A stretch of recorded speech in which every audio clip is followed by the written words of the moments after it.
Vikings, só de ouvir já pensamos em aventura e ferocidade. Apesar de não serem os mais avançados tecnologicamente, os vikings conheceram mais do mundo do que quase qualquer outro povo. O espírito viking os impulsionava constantemente a ir além do próximo horizonte. De suas terras natais ao norte, na Escandinávia, os vikings se lançaram aos rios e mares. Eles avançaram para o leste, entrando na Rússia, chegando a Constantinopla e Bagdá. A oeste, atacaram a Europa e fundaram colônias na Escócia, Inglaterra, Irlanda e França. Os vikings exploraram o Mediterrâneo, atacando a Itália e territórios muçulmanos na Espanha e norte da África. O mais impressionante é que os vikings cruzaram o Atlântico e fundaram bases na Islândia e Groenlândia.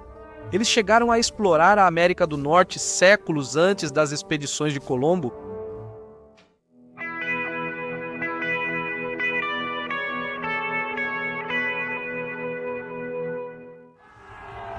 Os séculos 9 e 10 foram épocas perigosas, marcadas por impérios em ascensão e queda, quando os vikings se aventuraram. Para a maioria dos povos, os vikings eram aterrorizantes.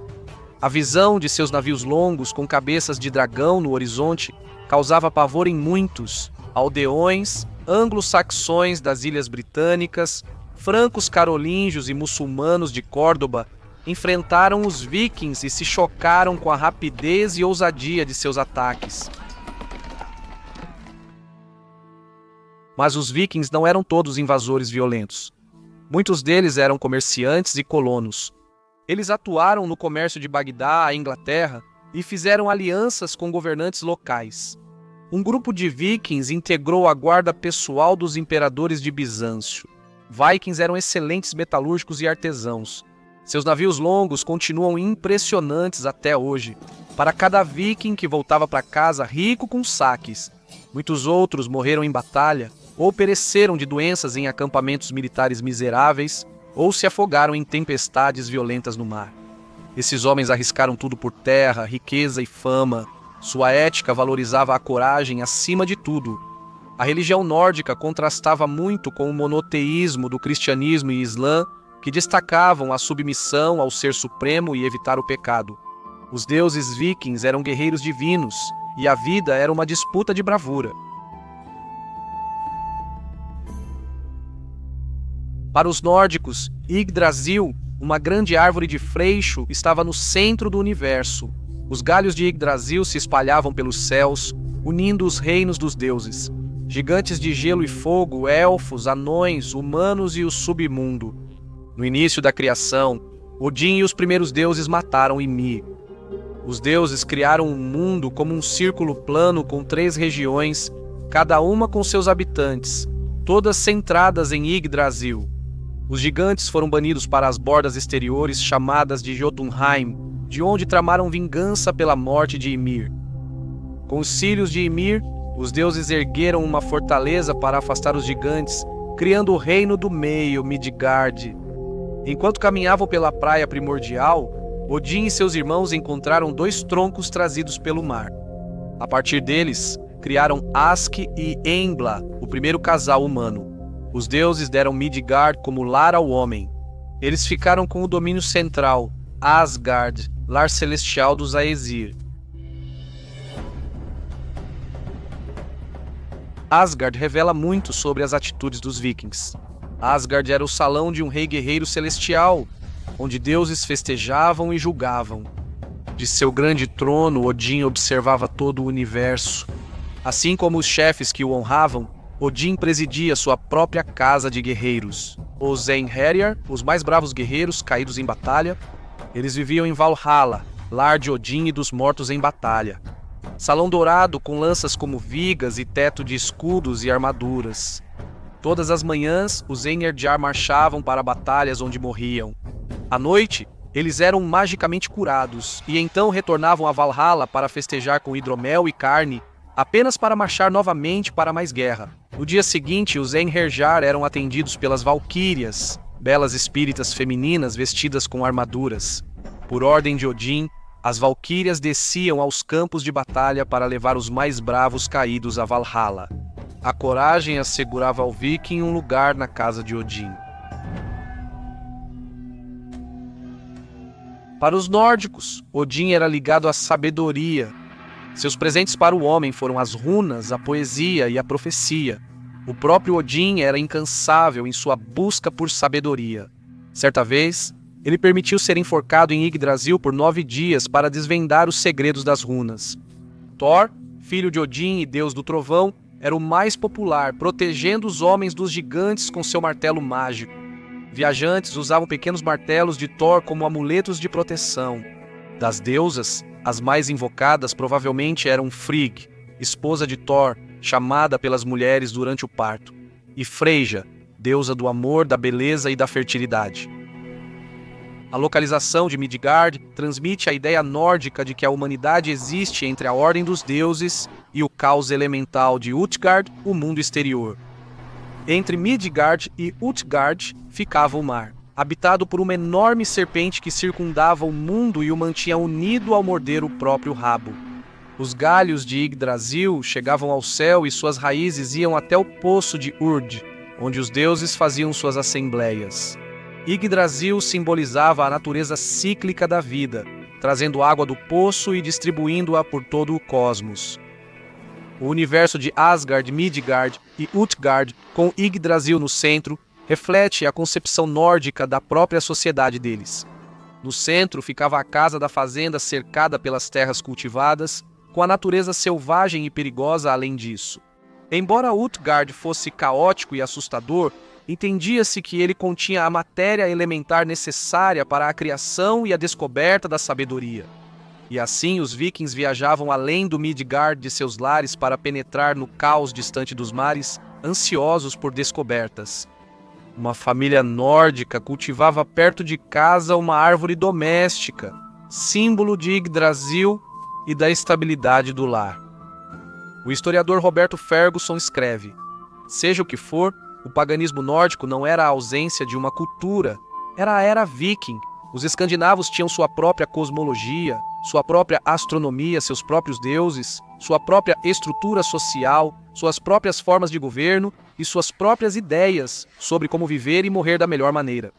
Por volta de meados do século VIII, mudanças e crescimento na Escandinávia estavam fervilhando, e isso resultaria em uma explosão de atividades, incluindo as incríveis jornadas marítimas que viriam a definir os séculos vikings.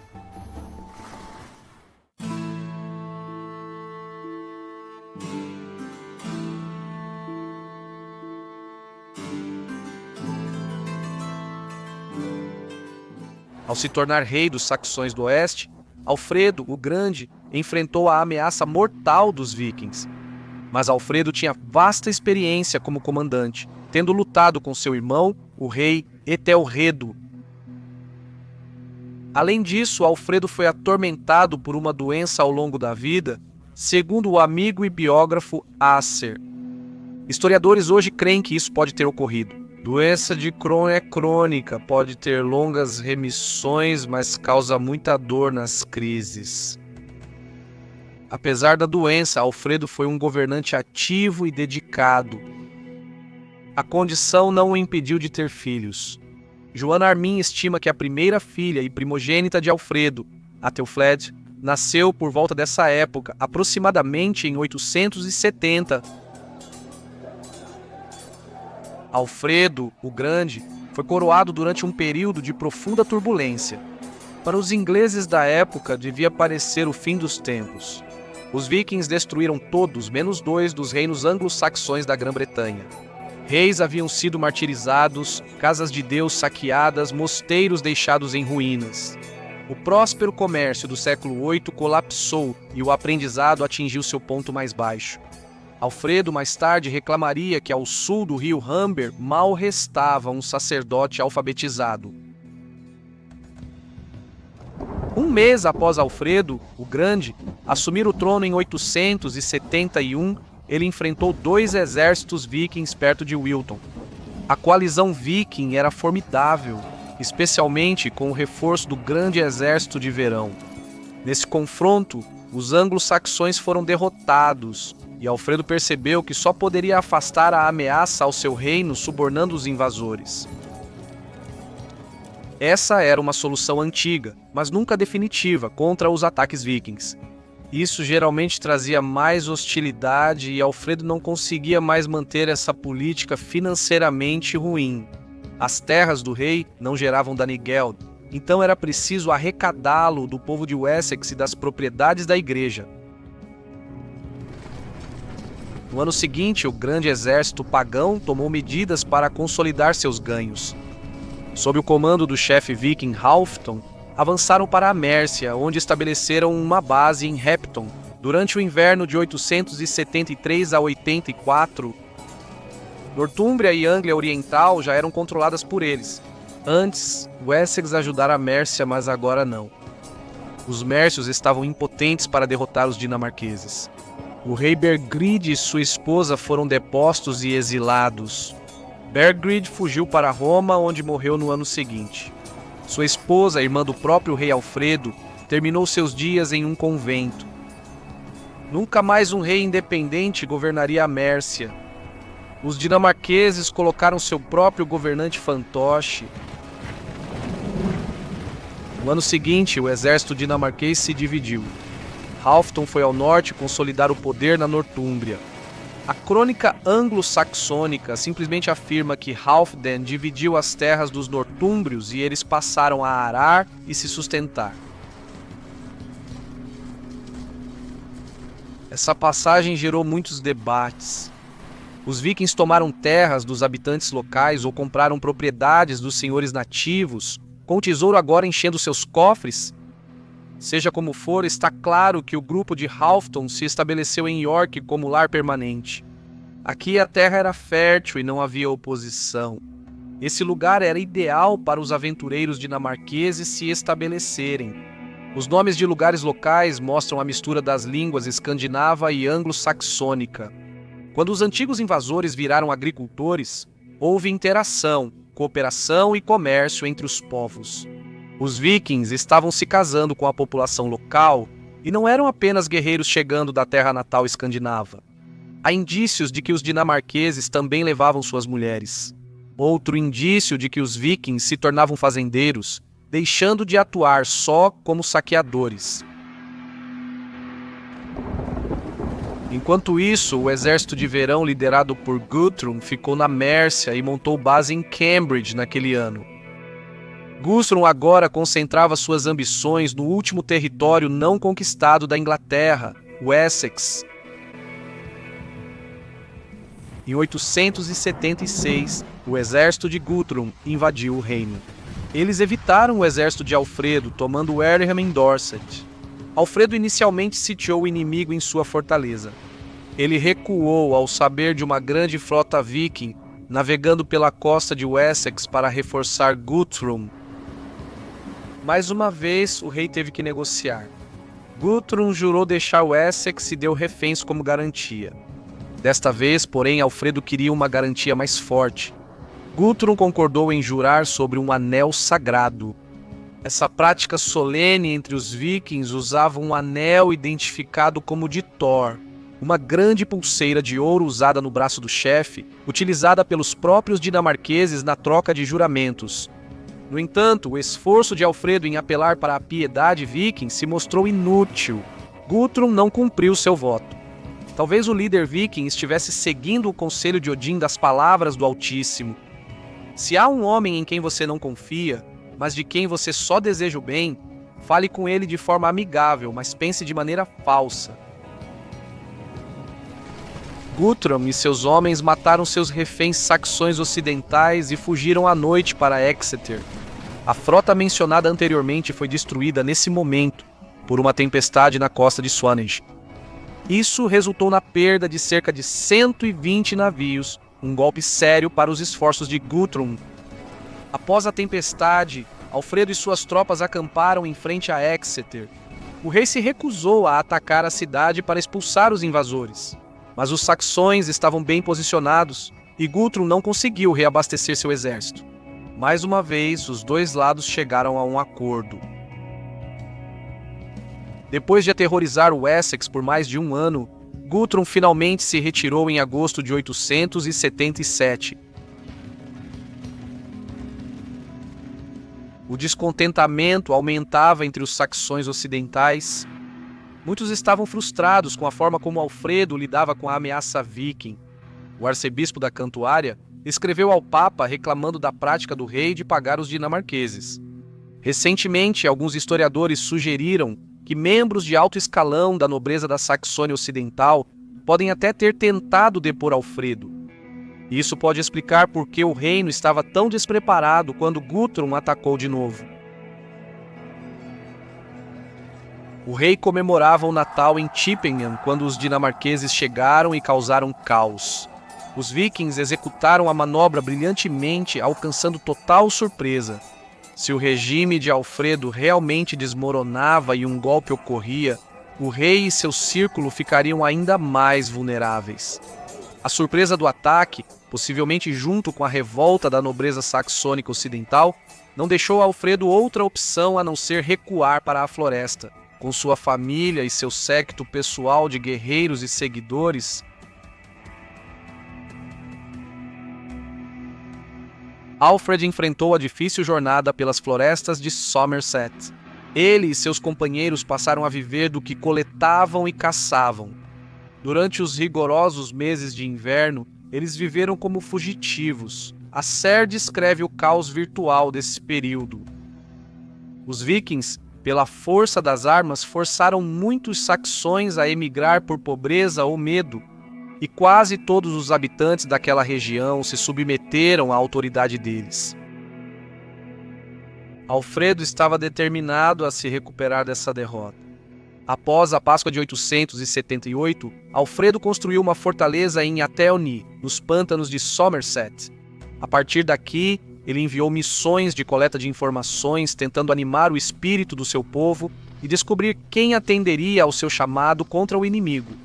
Ele também enviou grupos de guerreiros para ataques rápidos aos vikings, que não eram numerosos para controlar todo o território. Em maio de 878, com a primavera tornando o mundo verde novamente, Alfredo deixou Athelney e cavalgou até a Pedra de Egberto, a leste de Selwood, em uma grande extensão de floresta. Aqui, o rei encontrou as forças do condado em que ainda confiava. A Ser descreve o alívio dos saxões ocidentais ao verem seu rei.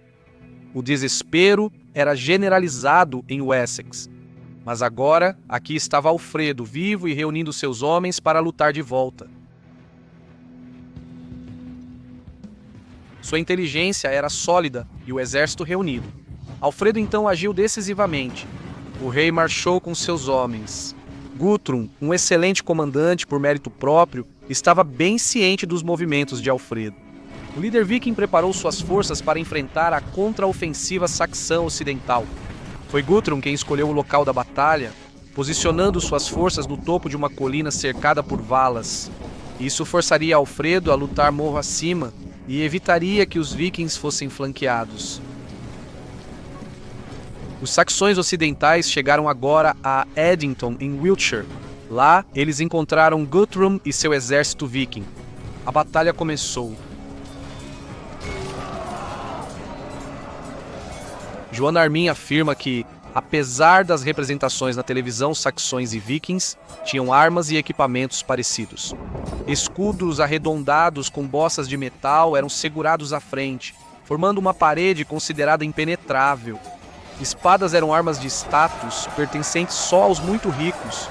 A maioria dos homens empunhava lanças longas, atacando por cima da parede de escudos para atingir as linhas inimigas. Quando as paredes de escudos se chocavam, ambos os lados golpeavam e apunhalavam, buscando brechas na formação rival.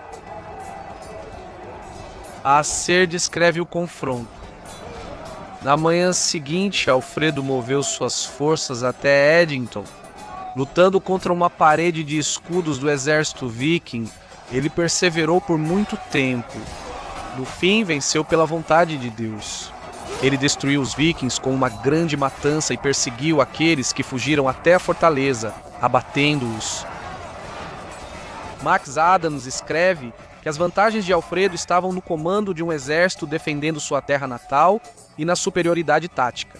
Guerra em campo aberto anglo-saxã contra uma força de assalto marítima. Aprimorado à perfeição na arte de atacar, Alfredo perseguiu os dinamarqueses derrotados até a fortaleza deles em Chippenham. Os saxões do oeste tomaram o gado do inimigo e se prepararam para um cerco. Após 15 dias, os vikings capitularam. Guthrum se rendeu aos termos de Alfredo. Os vikings deram reféns. Alfredo não deu nenhum. Os invasores também prometeram evacuar Wessex imediatamente. Os termos foram selados 3 semanas depois, perto de Athelney, quando Guthrum e seus líderes se batizaram como cristãos. Sem dúvida, para os saxões ocidentais, a cerimônia simbolizou o triunfo cristão sobre o paganismo dinamarquês. Esse foi um momento decisivo. A Ser relata que os vikings nunca haviam feito uma capitulação assim. A vitória de Alfredo em Edington garantiu a salvação de seu reino. Ele esteve à beira de perder tudo, mas essa vitória restaurou sua posição. Sem dúvida, Alfredo percebeu que o objetivo da ofensiva viking era conquistar totalmente Wessex. Ele sabia que sua única opção era lutar e conquistar uma vitória completa. O desenrolar da batalha ainda é incerto para os historiadores, mas Alfredo e seus homens certamente corresponderam ao desafio. Os saxões ocidentais provavelmente tinham mais soldados que o exército de Guthrum, pois as forças vikings eram menores que em ataques anteriores. Após a vitória decisiva dos saxões ocidentais em Edington, o exército viking deixou Chippenham. No ano seguinte, eles voltaram para a Anglia Oriental, onde se estabeleceram e dividiram as terras. Isso marcou a fase final do Danelaw, territórios ingleses sob domínio viking. Não mais satisfeitos em simplesmente extrair tributos das populações locais, os dinamarqueses agora tentaram impor seu próprio domínio político. A subjugação total da Inglaterra se mostrou impossível, então eles se contentaram em consolidar seu domínio sobre as regiões leste e norte. Já as estruturas políticas dinamarquesas teriam influência duradoura, ainda que sutil, nessas regiões. Enquanto isso, a vitória de Alfredo em Edington marcou o início de um período de alívio para o reino de Wessex, que duraria durante toda a década de 880. Alfredo aproveitou ao máximo essa situação. Ele admitiu que seu reino não estava pronto para as devastações dinamarquesas. Imediatamente, ele implementou programas de reforma militar, cultural e civil que transformaram e fortaleceram Wessex. Esse período provou que Alfredo não era apenas um comandante capaz, mas um governante realmente sábio e criativo. Suas inovações fortaleceriam seu povo contra futuras agressões vikings e também elevariam a vida intelectual e espiritual dos saxões do oeste.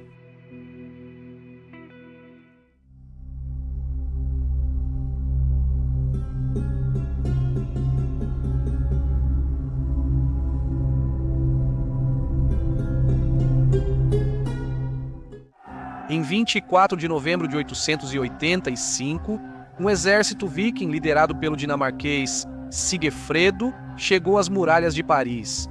Nesse momento, os dinamarqueses já não esperavam resistência dos carolíngios e contavam com rápida rendição. No dia seguinte, Sigefredo encontrou Jocelyn, bispo de Paris. Sigefredo exigiu que seus vikings pudessem subir o rio para saquear o interior da França. Em troca, Sigefredo jurou deixar Paris intacta. Pense nos horrores que seu povo vai sofrer, disse Sigefredo, se você se recusar a cumprir meus termos. O chefe viking ficou surpreso quando esse religioso recusou categoricamente suas exigências. Fui encarregado da defesa desta cidade pelo rei Carlos, disse o bispo, e não vou trair a confiança dele. O Carlos citado por Jocelyn era o Gordo. Carlos tinha feito um péssimo trabalho defendendo a França dos ataques vikings, então a situação era ainda mais crítica para Paris. Os cidadãos sabiam muito bem que podiam esperar pouco apoio de seu imperador. Qual tratamento você merece? O bispo perguntou a Siegfried que punição mereceria se deixasse um inimigo entrar na cidade sem reagir. Siegfried respondeu: deveria ter a cabeça cortada e jogada aos cães. No entanto, se você não ceder à minha exigência, devo lhe dizer que amanhã nossas máquinas de guerra irão destruí-lo com flechas envenenadas. Você será vítima da fome e da peste, e esses males se renovarão a cada ano. Siegfried esperava assustar Jocelyn facilmente para que ela obedecesse. Ele ficou desapontado. Antecipando futuros ataques vikings, o bispo passou anos fortalecendo as defesas de Paris. Durante uma época de corrupção e covardia nas autoridades carolíngias, Jocelyn era um bispo dedicado à defesa de seu povo e cidade. Paris ficava na Ile de la Cité, uma ilha longa e estreita no rio Sena. Muros fortes protegiam a ilha, tornando-a um alvo difícil para os vikings. A ponte Grand Pont conectava a cidade à margem norte do rio, protegida por uma torre de pedra inacabada. O Petit Pont, outra ponte menor, conectava a cidade à margem sul, com uma torre de madeira para a defesa. Essas duas pontes controlavam todo o tráfego no rio. Para continuar com sua expedição de pilhagem, os vikings teriam que superar essas fortificações. O bispo não era o único líder determinado em Paris. Conde Odo, filho de Roberto, o Forte, liderou as operações militares contra os dinamarqueses. Odo representava a geração resistente de nobres francos que assumiam o papel de liderança deixado pelo fracasso dos reis carolíngios. A guarnição de Odo contava com apenas 200 soldados, mas como bispo, Odo estava decidido. Mesmo diante de impossibilidades, uma liderança corajosa faz toda a diferença. Manganelas e balistas equipavam as muralhas de Paris, dando aos defensores uma chance de lutar contra os equipamentos de cerco dos dinamarqueses. Não sabemos o tamanho exato do exército de Sigfrido, mas cronistas cristãos dizem que era enorme. Hoje, os historiadores estimam que os navios dinamarqueses eram cerca de 300, e seu exército provavelmente era composto por milhares ou até dezenas de milhares de homens. Ao amanhecer, Sigfrido atacou. O cronista Abu Saint-Germain diz: a cidade ressoou com clamor. O povo se agitou, as pontes tremeram, todos se uniram para defender a torre. Lá, Odo, seu irmão Roberto e o conde Ragnar se destacaram por sua bravura. Inspirados por seus líderes, os cristãos lutaram bravamente. O próprio bispo fincou um crucifixo nas muralhas da cidade e pessoalmente usou um arco para lançar flechas contra as tropas inimigas. Para Jocelyn, as circunstâncias desesperadoras prevaleceram sobre seu voto sacerdotal de não derramar sangue. Quando anoiteceu, os dinamarqueses recuaram, levando seus mortos durante a escuridão. Odo e o bispo supervisionaram os reparos na torre danificada. Os francos construíram mais um andar e, ao acordarem, os dinamarqueses viram que a torre estava mais alta que no dia anterior. Agora, os vikings tentaram minar as fundações da torre. Os francos reagiram jogando piche fervente e óleo sobre eles. Os gritos dos mineradores dinamarqueses ecoaram, alguns arrancando a pele do couro cabeludo enquanto queimavam até morrer. Após as muralhas, os cristãos comemoraram. Derrotados, os dinamarqueses retornaram cabisbaixos ao acampamento, onde foram vaiados e zombados por esposas e concubinas. Sigfrido ficou enfurecido e determinado a vingar essa humilhação. Os dinamarqueses abandonaram a ideia de vitória rápida. Sua ira, estimulado pela persistência dos francos, eles se comprometeram com um longo cerco. Em janeiro, Sigfrido lançou um ataque em 3 frentes. Uma divisão viking atacou uma torre de pedra ao norte, enquanto outros assaltavam a cidade por navio. Os dinamarqueses tentaram preencher o fosso usando troncos, palha e até mesmo animais mortos e prisioneiros. Durante 3 dias, os vikings tentaram posicionar suas torres de cerco, mas os francos saíram da cidade e queimaram 2 máquinas dinamarquesas. Alguns vikings invadiram Paris, mas foram massacrados pelos cidadãos. Após nova derrota humilhante, os atacantes foram beneficiados pelo clima. Em fevereiro, o Sena transbordou e as águas agitadas destruíram a Petit Pont. À noite, o bispo Jocelyn enviou francos para ocupar a torre de madeira e permitir o reparo da ponte. Mas Siegfried percebeu essa manobra e rapidamente atacou a torre. Das muralhas de Paris, os francos só puderam assistir impotentes enquanto seus bravos companheiros eram massacrados na margem sul. Os vikings jogaram os corpos no rio e queimaram a torre de madeira até o chão. Siegfried agora podia alcançar seu objetivo original. Ele podia mover seu exército além de Paris para saquear o interior da França. Mas o orgulhoso viking não queria deixar os parisienses teimosos impunes. Com parte de suas forças, ele manteve o cerco enquanto o restante saqueava Chartres e Évreux. Na primavera de 886, doenças e fome afetavam os defensores de Paris. Os cemitérios já não comportavam mais seus mortos. Os francos sofreram um golpe terrível quando seu amado bispo Jocelyn adoeceu e morreu em 16 de abril. Com um pequeno grupo de seguidores, o conde Odo partiu em uma missão secreta para pedir pessoalmente ao imperador que trouxesse seu exército para Paris. Carlos deu respostas evasivas. Decepcionado, Odo voltou logo para os parisienses cercados. Abo descreve o que aconteceu quando Odo retornou dessa missão desesperada. Um dia, Odo apareceu de repente em todo o seu esplendor no meio de 3 grupos de guerreiros. O sol fez a armadura brilhar e o saudou antes de iluminar a região. Os parisienses avistaram seu chefe de longe.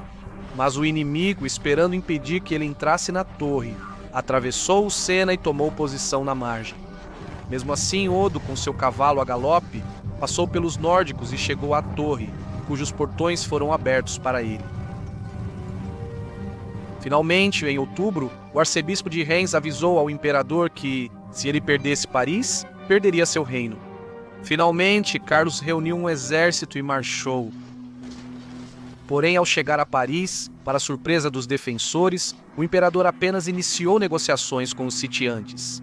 Incrivelmente, Carlos concedeu aos vikings exatamente o que eles queriam desde o início: permissão para navegar além de Paris e devastar os burgúndios. O conde da Borgonha havia sido desleal ao regime carolíngio e Carlos não se importou em puni-lo com a violência dos vikings.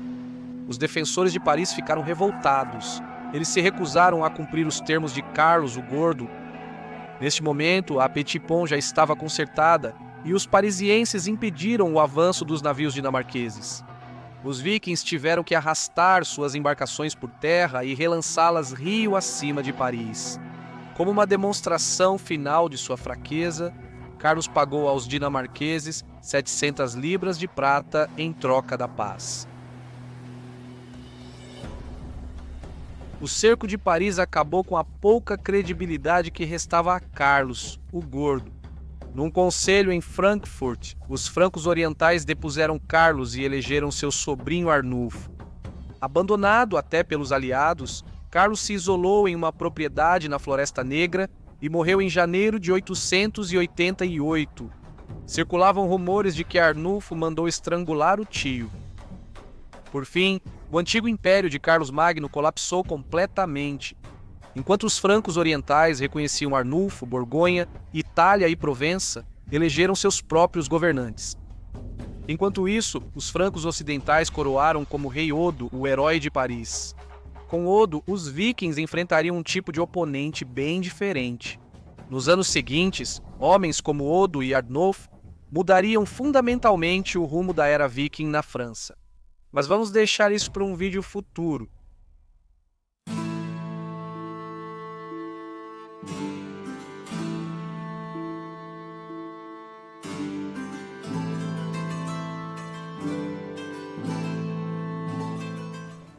Depois que os vikings se entrincheiraram no rio Loire, na França, era questão de tempo até avançarem ainda mais ao sul, explorar as ricas possessões muçulmanas na Península Ibérica, hoje Espanha e Portugal, tornava as riquezas de Córdoba uma perspectiva tentadora.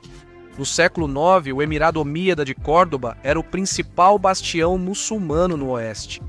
A Península Ibérica era majoritariamente dominada pelos muçulmanos. Apenas nas montanhas acidentadas da Cantábria, no noroeste, o domínio cristão permaneceu. Córdoba, com uma população de cerca de 20.000 habitantes, era de longe a maior e mais rica cidade da Europa Ocidental. Mas a Espanha muçulmana não seria uma presa fácil. O emirado contava com um exército forte e bem organizado de infantaria e cavalaria leve. Durante esse período, a armaria do emir fabricava 20.000 flechas todos os meses. Infantaria e cavalaria usavam armaduras de malha ou escamas e capacetes de ferro, acessíveis apenas aos vikings mais ricos. Os principais guerreiros dos Emirados eram os mamelucos, escravos treinados desde a infância como elite do emir. O exército permanente de Córdoba podia reagir mais rapidamente a um ataque viking do que as tropas recrutadas da França ou da Inglaterra. De fato, a Península Ibérica como um todo estava preparada para a guerra. Diante da potência militar muçulmana ao sul, o reino cristão das Astúrias precisava manter um alto nível de prontidão para o combate. Os estados cristãos pobres, porém determinados, das montanhas ibéricas também eram um grande desafio para os invasores vikings. No Oriente, geógrafos muçulmanos chamaram os vikings encontrados na Rússia de Al-Rus. Na Espanha, eles os chamavam de Al-Majus. O termo não foi criado para os vikings, mas sim para os zoroastristas da Pérsia, para quem o fogo era um símbolo principal. Escritores árabes interpretaram erroneamente a cremação nos funerais vikings como culto ao fogo. A religião deles era dos magos, escreveu Al-Uatueat, e queimavam seus mortos no fogo. O geógrafo Ibn Sayed apresentou sua interpretação sobre a adoração ao fogo entre os povos do norte. Nada lhes parece mais importante do que o fogo, pois o frio em suas terras é severo. Em 844 ocorreu a primeira incursão viking na Península Ibérica. Um grupo de vikings navegou do rio Loire ao sul até o rio Gironda. Carlos, o Calvo, rei da França Ocidental, estava distraído por uma disputa com Pepino da Aquitânia. E assim os vikings conseguiram navegar pelo rio Garona até Toulouse. Eles foram saquear a costa da Galícia e das Astúrias. Quando atacaram La Corona, encontraram uma forte força cristã liderada pelo rei Ramiro. As tropas de primeiro Ramiro lutaram de forma coesa e eficaz. As balistas galegas, enormes bestas, causaram sérias baixas aos vikings. Os cristãos capturaram 70 navios longos dos nórdicos, e Ramiro mandou queimá-los na praia. Os nórdicos sobreviventes seguiram ao sul pela costa do atual Portugal, então sob domínio de Córdoba Humíada. Vikings chegaram perto de Lisboa em agosto. Cronistas árabes dizem que a frota tinha cerca de 100 embarcações, provavelmente quase o dobro disso, quando saiu do rio Loire. Por 13 dias, os vikings saquearam as terras ao redor de Lisboa. O governador Omíada de Lisboa enviou mensageiros a Córdoba para soar o alarme. O emir Abderramão II colocou os governadores dos distritos costeiros em alerta. Enquanto isso, os vikings saquearam Cádiz e Medina Sidônia. Depois viajaram pelo rio Guadalquivir até os distritos mais ricos do emir. Córdoba estava em seu caminho. Em 29 de setembro, os vikings estabeleceram uma base em Islamenur, uma ilha no Guadalquivir. A partir daí, devastaram a região sistematicamente. Em 1º de outubro, a frota continuou rio acima por mais 24 quilômetros até chegar a Sevilha. Para esses vikings, Sevilha deve ter sido uma visão tentadora. Além de Córdoba, Sevilha era a maior e mais rica cidade da Ibéria. Era muito mais do que os nórdicos viram na Inglaterra ou França, onde as cidades eram pequenas e pobres. Desde o declínio do Império Romano e o estabelecimento do controle árabe sobre o mar Mediterrâneo, Sevilha, em contraste, se beneficiou das vastas redes comerciais garantidas pelas grandes conquistas muçulmanas. Ao se aproximar dessa cidade magnífica, os vikings devem ter ficado eufóricos, imaginando os saques em seus muros. Ao verem os vikings desembarcando no rio, os habitantes saíram para desafiá-los. Isso foi corajoso, mas no fim das contas tolo. Os vikings eram guerreiros experientes e, quando atacaram, os habitantes da cidade entraram em pânico e se dispersaram. Na confusão, os vikings invadiram a cidade e passaram uma semana saqueando sem restrições. Muitos habitantes da cidade foram mortos ou presos, mas muitos conseguiram fugir para as montanhas. Após saquearem Sevilha, os vikings retornaram ao acampamento em Islaminur com espólios e prisioneiros. A partir daí, continuaram enviando grupos de ataque pela região. Dias depois, eles retornaram a Sevilha para capturar moradores que voltassem, mas a cidade seguia quase deserta. Um pequeno grupo se refugiou em uma mesquita onde os vikings os massacraram. A ousadia do ataque a Sevilha pegou Córdoba Omíada de surpresa. Mas o emir enfim organizou uma resposta militar. Com catapultas, o exército de Córdoba expulsou os vikings de Sevilha. Destacamentos omíadas começaram a emboscar grupos de ataque vikings. Os homens do emir capturaram muitos navios nórdicos e mataram todos os invasores a bordo.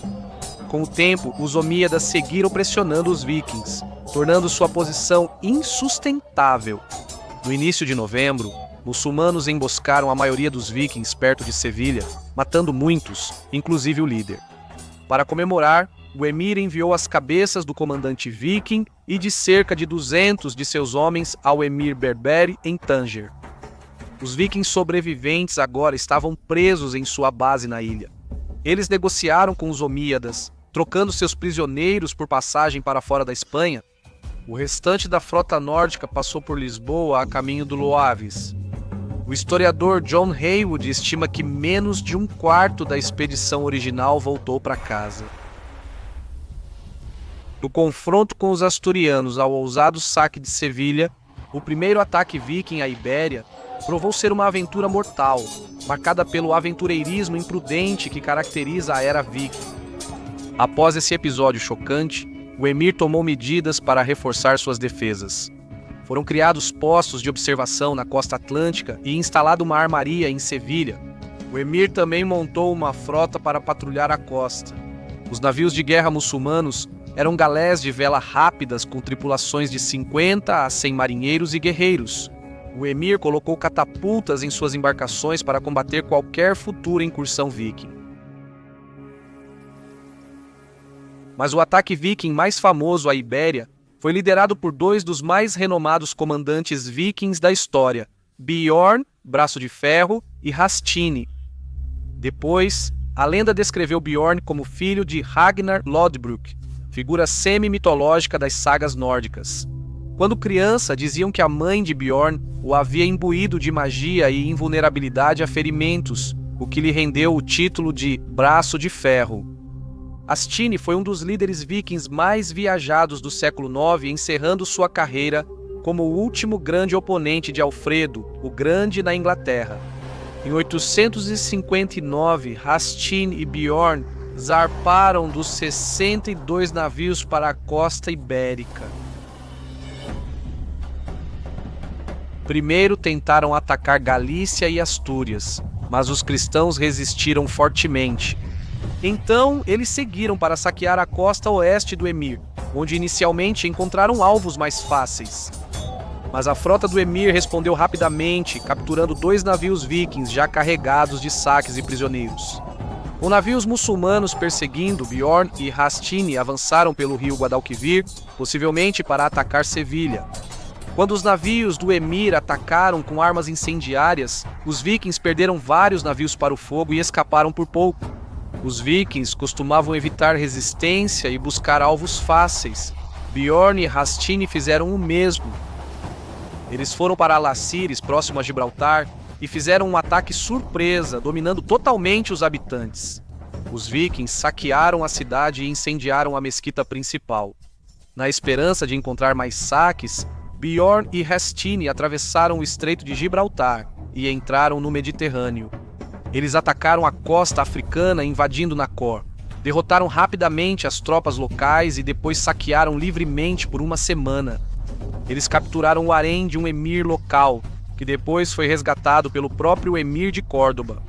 Da África, os vikings voltaram para a Espanha muçulmana, saqueando a costa de Múrcia e as Ilhas Baleares. De lá, saquearam partes da França e montaram um acampamento de inverno em uma ilha na Camargue, grande delta do rio Ródano. Na primavera, Hastini e Bjorn navegaram 160 quilômetros rio acima pelo Ródano, saqueando Nimes, Arles e Valence. Mas os francos os derrotaram em batalha, então eles decidiram voltar para o mar aberto. Conforme a lenda, Rastin e Bjorn saquearam Roma nesse período. Na verdade, isso é um mito e não aconteceu historicamente. Eles avançaram pela costa da Toscana, saqueando durante o caminho. Em 861, cruzaram o Estreito de Gibraltar para voltar para casa. Eles ignoravam que o emir de Córdoba armara uma emboscada para eles. Na passagem estreita do estreito, a frota do emir os esperava, atacando os vikings enquanto faziam a travessia. Seguiu-se uma batalha desesperada, com vitória dos muçulmanos e devastação da frota viking. Das 60 embarcações originais de Rastin e Bjorn, apenas 20 escaparam. Bjorn e Rastin seguiram saqueando destemidamente com a frota remanescente. Antes de deixarem as águas espanholas, atacaram o reino cristão de Navarra e saquearam Pamplona. Incrivelmente, eles conseguiram capturar o rei Garcia I. Pelo seu resgate, os vikings arrecadaram incríveis 70 mil dinares de ouro. Apesar do desastre da expedição, os sobreviventes do grupo de Bjorn e Rastin voltaram ao lugar em 862. Muito ricos, de fato. É um daqueles reveses do destino que pareciam caracterizar a história viking. A natureza ousada da expedição de Bjorn e Rastin lhes rendeu uma fama que perdura até hoje. Mas o custo foi alto. Menos de um terço da força original sobreviveu para voltar para casa. Futuros líderes vikings levaram isso em consideração. Eles continuaram a atacar a Espanha, mas no futuro evitaram o Mediterrâneo. Forças navais locais podiam facilmente emboscar uma frota viking, tentando atravessar os estreitos de Gibraltar. Após essa operação, Rastin e Bjorn seguiram caminhos separados. Bjorn voltou à Dinamarca para conquistar o trono com sua riqueza, mas perdeu tudo em um naufrágio e morreu na Frígia.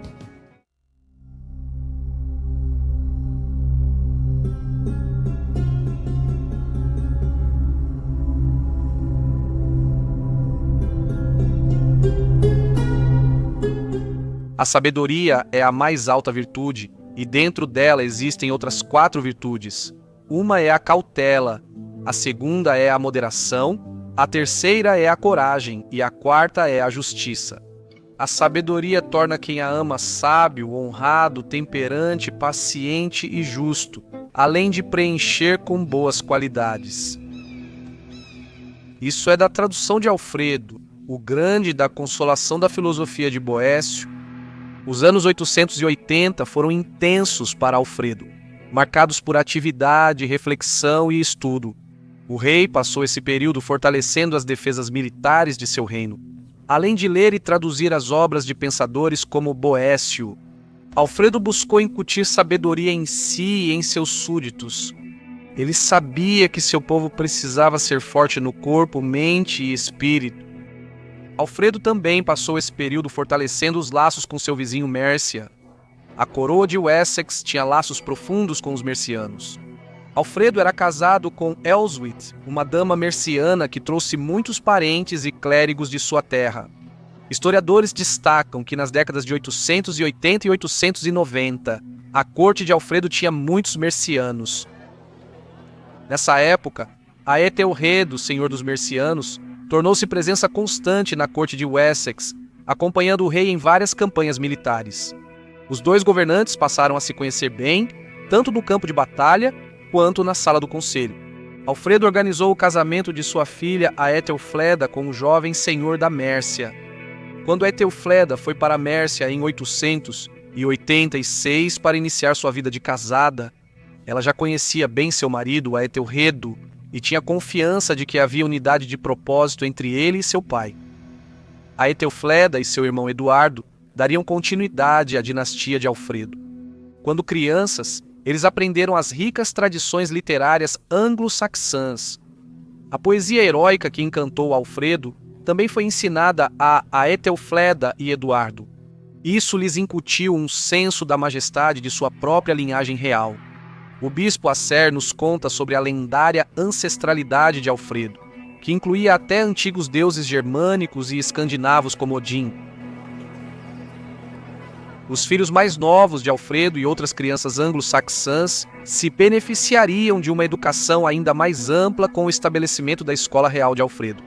Estudiosos ensinavam textos clássicos em latim para formar jovens anglo-saxões com sabedoria. Apesar dos esforços, os domínios saxões seguiam atormentados pela violência. Após 878, os ataques vikings ainda eram um problema para o reino de Alfredo, mas em escala menor. Guthrum, rei dinamarquês da Anglia Oriental, era um vizinho tranquilo desde sua derrota em Edington, cumprindo o tratado com Alfredo. Mas em 890 Guthrum morreu, e isso abriu espaço para outros aventureiros mais ambiciosos. Os vikings, presentes no continente desde 879, foram derrotados na Batalha do Rio Dial em 891. A fome no ano seguinte os forçou a voltar à costa da Flandres. De lá, atacaram a Inglaterra, desembarcando e tentando entrar em uma área pouco defendida e densa chamada Grande Floresta. A crônica anglo-saxônica relata esse ataque de 892. Neste ano, o grande exército viking subiu o estuário do Lyman com 250 navios. Esse estuário fica no leste de Kent, na extremidade leste da Grande Floresta. A floresta mede mais de 120 milhas de comprimento e 30 de largura de leste a oeste. O rio sai dessa floresta. Eles navegaram com seus navios rio acima até a floresta, a 4 milhas da parte externa do estuário. E lá eles atacaram uma fortificação localizada no pântano.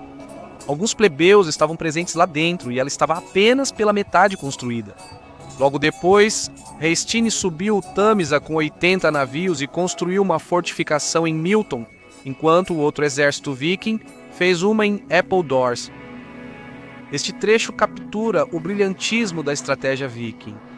2 forças navais entraram no reino pelo rio em área remota e densa, superando leve resistência e criando 2 bases distintas. O exército, segundo o cronista, era liderado por Aistini, um aventureiro nórdico carismático que sucederia Guthrum como o maior rival do rei Alfredo. A história de fundo de Hastini tem todos os elementos de uma lenda viking. Ele já havia saqueado a Espanha e o norte da África e até tentou um ataque a Roma. Agora ele tinha o Wessex como alvo. A crônica mostra como Alfredo enfrentou o ataque. O rei Alfredo reuniu seu exército e acampou entre os 2 exércitos vikings, no ponto de melhor acesso para ele. Assim ele poderia alcançar tanto a fortaleza na floresta em Appledore quanto a do rio em Milton, se eles escolhessem seguir para qualquer campo aberto. Os vikings seguiram depois pela floresta em pequenos grupos e companhias montadas pelo lado não protegido pelo exército inglês. E eles também eram perseguidos por outras tropas, quase todos os dias, seja de dia ou de noite, tanto pelo exército inglês quanto pelos burgos. Alfredo queria evitar que os dinamarqueses saqueassem seu reino ou fugissem dos fortes. Ele enviou grupos de ataque para assediar ambos os exércitos vikings e interceptar comunicações. Podemos ver os benefícios das fortificações de Alfredo. Nenhum exército dinamarquês podia se mover livremente. Por onde quer que fossem, eles eram confrontados por forças locais fortes e as cidades estavam bem defendidas. Saque fácil era quase impossível de achar. Meses depois, Alfredo começou negociações com Astini. O rei, acompanhado por Lord Aethelredo, encontrou o líder viking e firmaram um acordo. Astini prometeu deixar o reino e entregou reféns, incluindo seus próprios filhos. Ambos foram batizados, tendo Alfredo e Aethelredo como padrinhos. A crônica relata que Alfredo pagou aos vikings, abre aspas, uma boa quantia de dinheiro. É surpreendente que o vencedor de Edington tenha retomado a prática odiada de pagar tributo aos dinamarqueses, mas foi o que aconteceu. Ao analisar esse momento na carreira de Alfredo, devemos considerar o perigo que ele enfrentava. Sua vitória em Edington foi uma disputa acirrada e, de fato, ele quase perdeu seu reino. Agora, pela primeira vez em anos, 2 forças vikings poderosas estavam à sua porta. Alfredo estava claramente nervoso com a possibilidade de outra crise existencial em Wessex. Talvez ele tenha tentado uma solução fácil e ver se conseguia converter Hastings para o outro lado. Após 878, o governo de Guthrum, na Anglia Oriental, trouxe estabilidade ao Wessex. Ao batizar o filho de Guthrum, o rei talvez esperasse recriar uma situação tão favorável. Alfredo ficou decepcionado. Hastings cruzou o Tâmisa, instalou seu exército em Benfleet, Essex, e logo voltou a saquear as terras de Alfredo. Na Páscoa de 893, o outro grande exército viking em Appledore partiu em seus navios para se juntar a Hastings em Essex. Alfredo se preparava para atacar o inimigo quando recebeu a pior notícia possível. Nas semanas após a Páscoa, um terceiro exército viking, composto por dinamarqueses da Nortúmbria e da Anglia Oriental, desembarcou em Exeter. Alfredo foi enfrentar a nova invasão e seu filho Eduardo marchou contra os vikings de Appledore. Embora tivesse apenas cerca de 20 anos, Eduardo era esperado para liderar tropas no campo de batalha. A crônica do Eldermano Æthelward relata a batalha que se seguiu. Após a Páscoa daquele ano, o exército viking vindo das partes gaulesas desmontou o acampamento e, seguindo os esconderijos de uma certa floresta vasta, que é comumente chamada de Grande Floresta, eles chegaram até o oeste da Inglaterra e devastaram as províncias ao redor. Os fatos foram informados ao príncipe Eduardo, filho do rei Alfredo.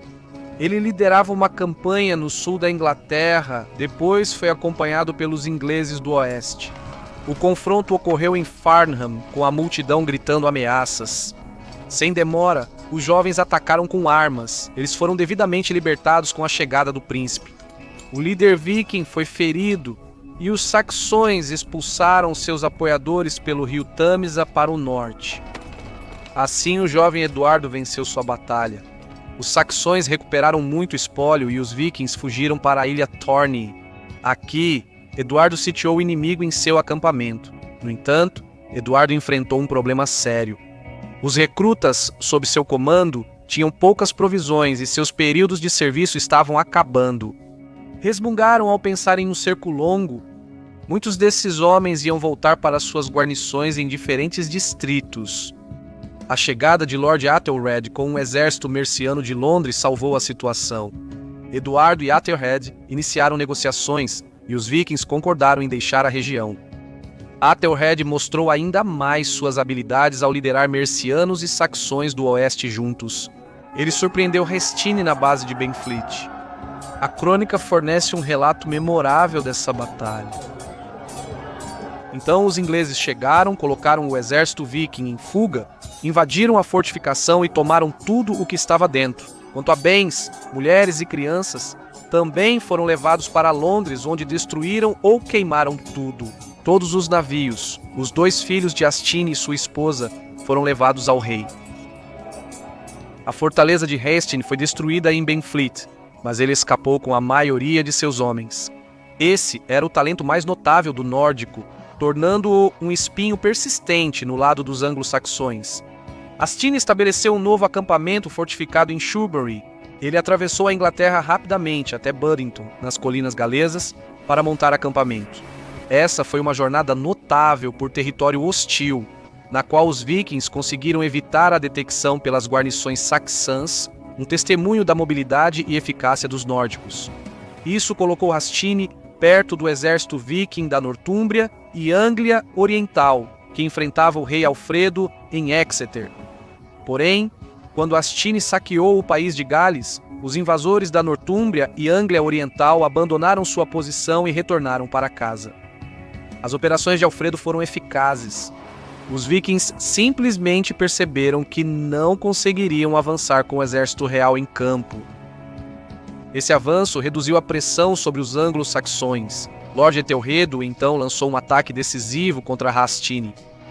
Ele foi acompanhado por 2 importantes anciãos saxões ocidentais, Athel de Somerset e Athelon de Wiltshire, além de grandes contingentes galeses. Mércia e País de Gales frequentemente estiveram em desacordo, mas o medo dos vikings os uniu, agora em uma aliança firme.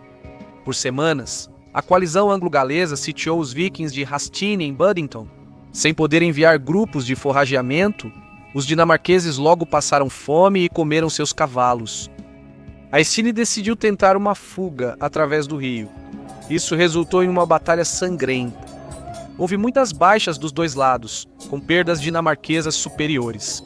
No final, os anglo-saxões e seus aliados galeses saíram vitoriosos. Como de costume, Aestine e vários de seus homens escaparam, mas esse foi o fim da lendária carreira do líder viking.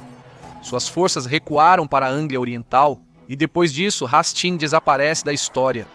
Não podemos ter certeza do seu destino, mas é possível que ele simplesmente tenha se aposentado.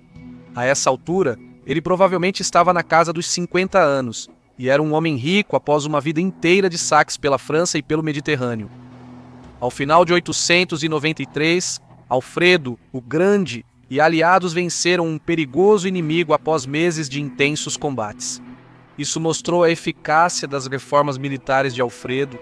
Os saxões não impediram a entrada dos vikings, mas as fortalezas de Alfredo dificultaram seu avanço e reduziram as oportunidades de saque.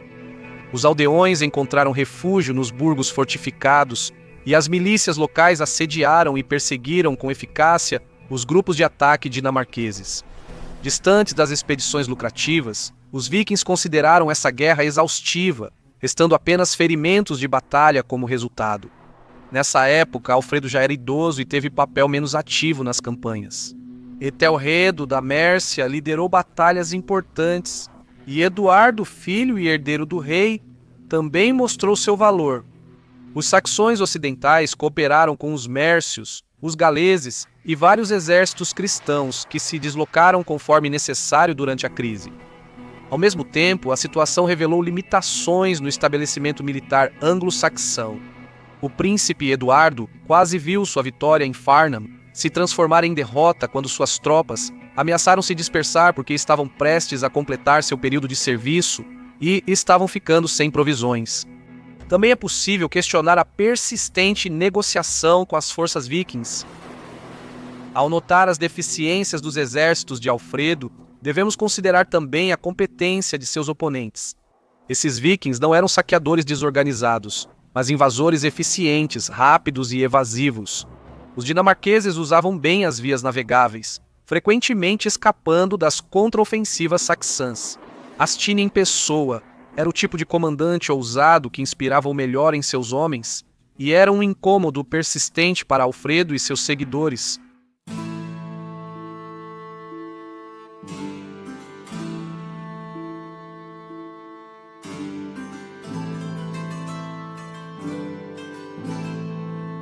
Com a morte de Luís o Piedoso, filho de Carlos Magno, o Império Carolíngio entrou em crise. Metade do século IX foi marcada por conflitos civis, com os filhos de Luís disputando o poder. O Império foi dividido em 3 entidades. A discórdia provou ser terreno fértil para os invasores marítimos do norte, que penetraram na França pelo rio Sena. Comandantes vikings como Ragnar e Eskir saquearam até Paris na década de 840. Askir devastou e ocupou Rouen em 841 e quando retornou em 851, Rouen serviu como base de onde seus invasores se espalharam a pé. Forças vikings atacaram Paris e saquearam Chartres em 857. Aestine, futuro rival de Alfredo, o Grande, realizou incursões pelo Sena em 858. O governo carolíngio estava cada vez mais incapaz de lidar com esses ataques devastadores. Os nórdicos conheciam bem a situação no outrora poderoso Império de Carlos Magno. O colapso da legitimidade carolíngia fez com que governadores locais deixassem de obter a autoridade do rei, tornando-se cada vez mais senhores autônomos por mérito próprio. O povo buscou proteção com os condes regionais que passaram a consolidar suas bases de poder geográficas. A violência viking destruiu o antigo sistema imperial, levando os condes a buscar a lealdade dos guerreiros locais, o início da relação feudal. Enquanto isso, a Igreja Carolíngia praticamente se recusou a cooperar com o rei Carlos, o Calvo, que não podia contar com a riqueza da Igreja para financiar suas tropas.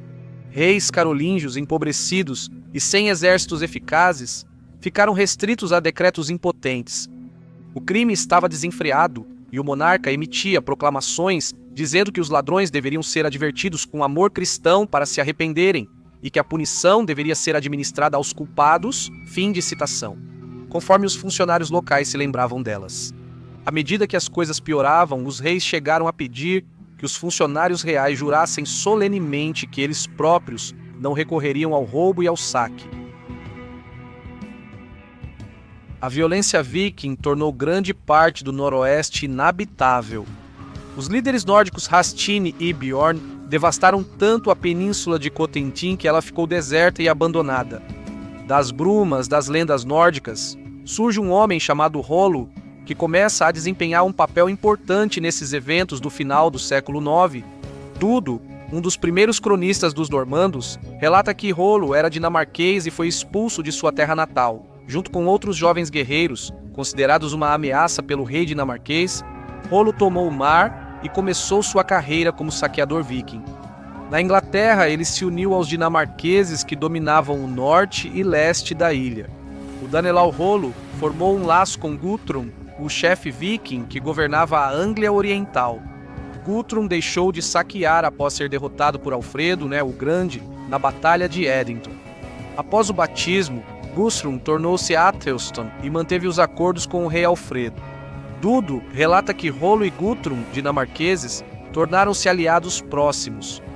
Nenhuma região produz homens extraordinários e tão bem instruídos nas armas quanto o reino dos dinamarqueses, disse Guthrum.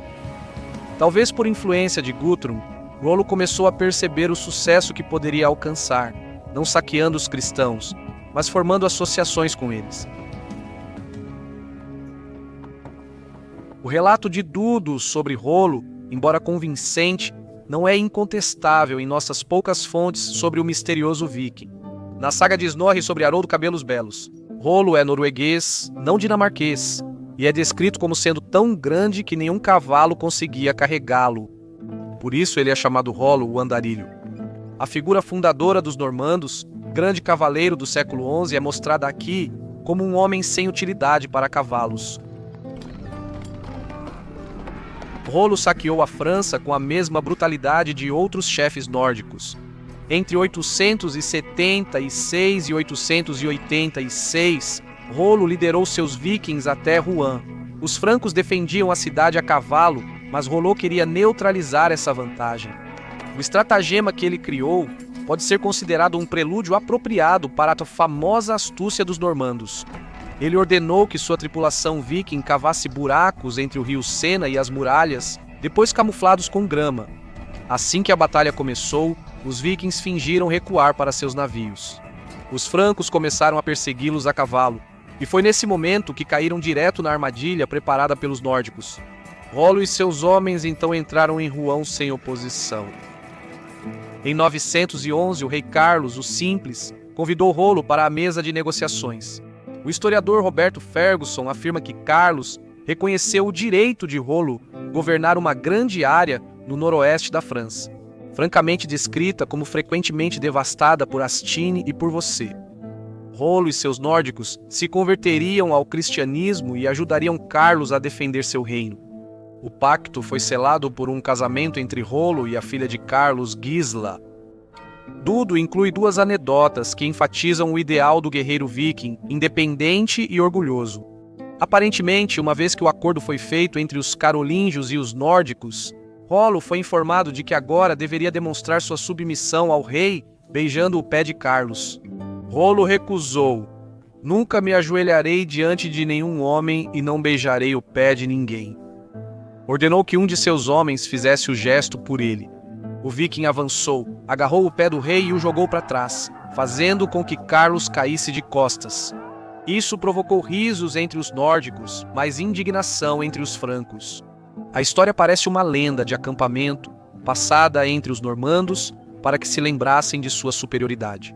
Mas isso ilustra a realidade inegável de que a concessão de Carlos foi, como Robert Ferguson chama, uma concessão à realidade.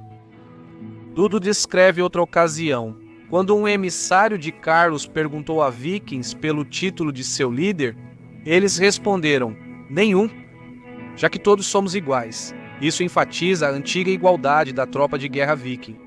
Os guerreiros eram iguais, mas aceitavam seguir um comandante competente. O emissário então perguntou se os vikings estariam dispostos a jurar lealdade a Carlos, o Simples, em troca de terras e títulos. Os nórdicos responderam: nunca nos submeteremos a ninguém, nem nos apegaremos ao serviço de ninguém, nem aceitaremos favores de ninguém. O favor que mais nos agradaria é aquele que conquistaremos por nós mesmos, pela força das armas e nas dificuldades da batalha. Mais uma vez, a partir de uma crônica encomendada pelo neto de Rollo, vemos retratado um antigo ideal ainda valorizado pelos normandos. Mas duas concessões de terra se seguiram. Como resultado, o território de Rollo correspondia aproximadamente à atual Normandia. Uma carta de 918 descreve a concessão como sendo feita a Rollo e seus companheiros para a defesa do reino. Parecia estranho resolver o problema da bandidagem crônica entregando território a um saqueador. O tratado entre Carlos e Rollo aparentemente atingiu esse objetivo. Roberto Ferguson compara a concessão da Normandia ao acordo entre Alfredo o Grande e Guthrum. Nos dois casos, um governante cristão buscou neutralizar um inimigo legitimando seu poder e integrando-o ao cristianismo. À sua maneira, ambos tiveram sucesso. Após Rollo tornar-se duque da Normandia, os ataques vikings pelo Sena cessaram. Isso foi garantido por Rollo. Uma região volátil foi estabilizada e Paris foi protegida. Em 923, Rollo e seus homens lutaram com os carolíngios em campanha do rei Carlos. Enquanto isso, de acordo com Dudo, Rollo dividiu a terra entre seus seguidores por medida e reconstruiu tudo o que havia sido abandonado, restaurando e reabastecendo o local. Com seus guerreiros e aliados estrangeiros, Rollo levou a sério seu papel de homem do rei e trabalhou para restaurar a ordem na Normandia. Não sabemos como Rollo organizou sua administração, se é que podemos usar esse termo neste momento. Se governava como chefe viking ou conde franco, talvez fosse ambos em partes. Há indícios de que ele governou principalmente como autocrata franco. Ele promulgou leis tornando o roubo e a violência puníveis com a morte, uma sentença muito mais severa do que era imposta nas terras carolíngias. Isso anuncia o destino da Normandia, que se tornaria a região mais organizada da França. Rollo determina em um relato que ferramentas agrícolas fiquem no campo à noite. A mulher de um fazendeiro escondeu as ferramentas do marido e as denunciou como roubadas. Rollo trocou o equipamento do homem e começou a investigar o roubo. No entanto, quando o duque descobriu o que realmente havia acontecido, ele mandou açoitar a mulher culpada até que ela confessasse. Por fim, o marido admitiu que sabia a verdade o tempo todo. Rollo decretou duas condenações. Uma de que você é o chefe de uma mulher e deveria tê-la castigado, a outra de que você foi cúmplice do roubo e não quis revelá-lo. Tanto o homem quanto sua esposa foram enforcados, e Dudo afirma que esse desfecho desestimulou tanto os furtos futuros que a Normandia permaneceu livre de pequenos crimes por 100 anos. Dudo também relata que 2 guerreiros do rei Carlos visitaram a esposa de Rollo, Gisla. Gisla recebeu os 2 em particular, e após isso surgiram rumores de que Rollo não consumou o casamento. Suspeitando que os visitantes de Gisla haviam iniciado os rumores, o duque executou ambos os homens, no mercado público de Rouen. Hoje, muitos questionam se a conversão de Rollo ao cristianismo foi válida, já que certamente teve um viés político. Mas afirmar que Rollo foi totalmente cínico ao adotar sua nova fé pode ser reinventá-lo como um nihilista. Os vikings modernos se maravilhavam com o sobrenatural. Apesar da possível diferença entre a visão do divino de Rollo e a de seus parceiros francos, ele pode ter sentido certa dupla lealdade. Dudo, previsivelmente, retrata Rollo como totalmente sincero em sua conversão, mas outros cronistas não têm tanta certeza. Adamer de Chabon, cerca de 100 anos após a morte de Rollo, descreveu seus últimos dias como um período de loucura religiosa, onde Rollo, pagão, lutava com Rollo, cristão.